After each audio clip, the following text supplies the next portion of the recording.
Welcome sa DRS 2.0. Fresh at nagbabagang happenings bang hanap mo? Mga padabarkads man yan o mga trending topics? Pues, sagutin natin yan.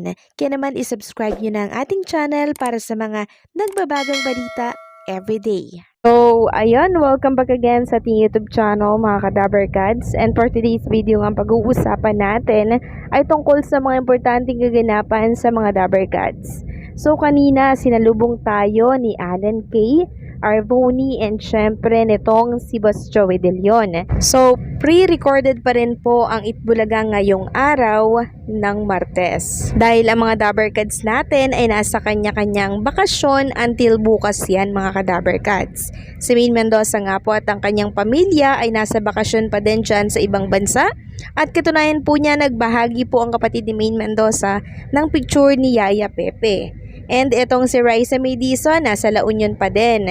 And si SQ Eunice, ganon din po mga kadabarkads.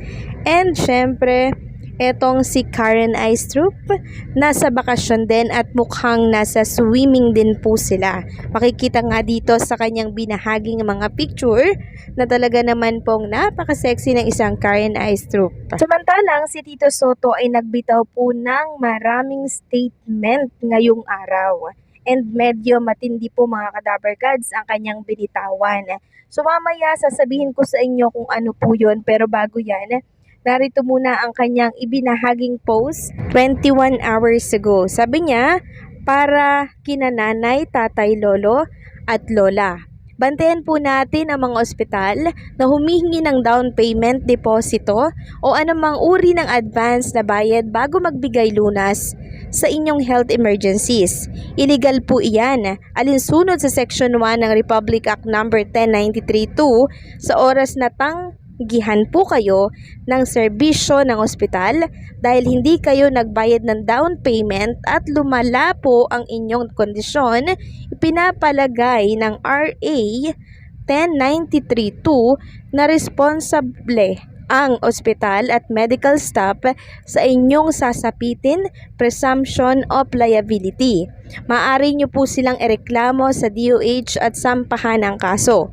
Higit sa lahat, kinikilala ng RA 10932 na dapat sagutin ng PhilHealth ang inyong gastusin sa matatanggap ninyong basic emergency care. Bilang co-author ng RA 10932, numero 1 priority po ng inyong Sen Tito Soto ang mas mura, mas accessible at mas epektibong serbisyo medikal para sa bawat Pilipino.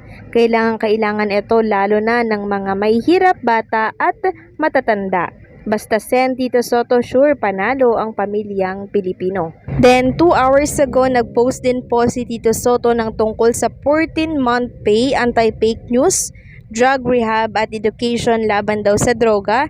Sweldo ni Tito Sen para sa edukasyon, ipapamigay daw po no mga kadabarkads yung sweldo niya sa 6 na taon sa pagkasenado. So napaka big word po ng sinabing yun ni Tito Sen. So ipagpalagay na lang natin na masahod si Tito Soto or sasahod siya ng 300 monthly. Correct me if I'm wrong na lang po mga kadabarkads sa mga may knowledge sa sahod po ng mga senador. Pero ang laki ha mga kadabarkads. Tapos lahat yon ibibigay ni Tito Soto.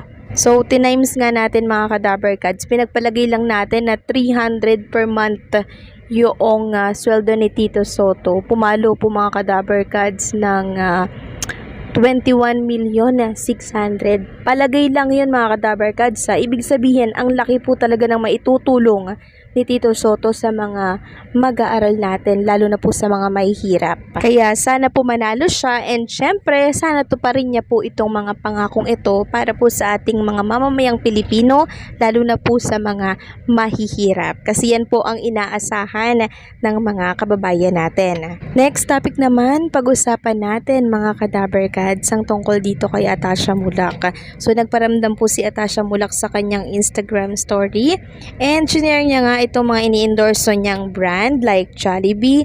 And syempre itong Vision Express na talaga namang pagkalaki-laki po ng kanyang billboard. Nakakamiss na po si Atasha Mulak sa Itbulaga, no? So sa mga patuloy po naghahanap, nagtatanong kung kailan siya babalik, antay-antay lang po tayo baka sa anniversary po ng Itbulaga. Malay nyo, present siya. Next topic naman, pag-usapan natin mga Kadaberkads, etong naging interview po ni Judy Ann Santos and Ryan Agoncillo, host ng Itbulaga, para po dito sa pumanaw po na superstar na si Nora Honor. So nagpunta po sa burol sila Ryan and syempre si Judy Ann Santos, and hiningan nga po sila ng pahayag kung ano po ang masasabi daw nila dito po kay Nora Honor. And sabi nga po ni Judy Ann Santos, wala pong ibang makakapalit dito kaya superstar Nora Honor. And sinabi niya nga po doon mga Kadaberkads na kung wala po si Nora Honor, wala din daw po siya dito sa showbiz industry kasi talagang hinubog daw siya ni Ate Gay kung nasaan man siya ngayon. Sabi po nitong si Judy Ann Santos. Then sabi naman po ni Ryan Agoncillo mga Kadaberkads, very tiny daw po ni superstar Ate Gay, pero grabe yung talento na pinapamalas niya. Parang hindi niya daw po lubos akalain na saan nanggagaling yun. Maliit na tao pero grabe, hindi niya daw po ma-describe mga Kadaberkads kung ano si Ate Gay. Kasi wala the words talaga kasi superstar nga po. Sabi nga nila walang makakapalit, walang makakapantay sa inabot po ni Ma'am Nora Honor. So, grabe, napaka down to earth talaga nito mga Daberkads natin na si Judy Ann Santos and Ryan Agoncillo. Kasi talagang, alam niyo yun, ang husay din po ni Judy Ann Santos na actress pero talagang meron po siyang talagang meron po siyang napakataas na respeto kay Ma'am Nora Honor. Sabi nga dito ng isang netizen sa nag-comment sa post po ng Pep sa YouTube channel, Nora had her flaws. She was far from perfect as a person. She went through heartaches and turmoil in her personal life that many of us could not even imagine. Despite it all, she rose like a phoenix again and again. Ginamit niya ang lahat ng pinagdadaanan niya para sa kanyang sining. Ginamit niya ang pinagdusahan niya para buksan ang pinto ng mga katulad niyang limitado ang tsansa sa buhay. Judy was right. Maraming buhay ang binago niya just by being Nora Honor, the artist. So kung baga si Ma'am Nora Honor po yung naging susi ng mga Kadaberkads para po mabigyan or lumakas yung loob ng mga katulad nating mga, alam niyo yun, parang hindi naman kagandahan pero may ibubuga. 'Di ba? Yan po ang pinatunayan ni Ma'am Nora Honor sa buong mundo. At nabigyan pa nga, nagawaran siya ng iba't ibang award dahil sa husay na pinapakita niya po dito sa showbiz industry. Kaya naman hindi namin makakalimutan, Ate Gay, kung ano man po ang inyong iniwan na alaala sa aming lahat.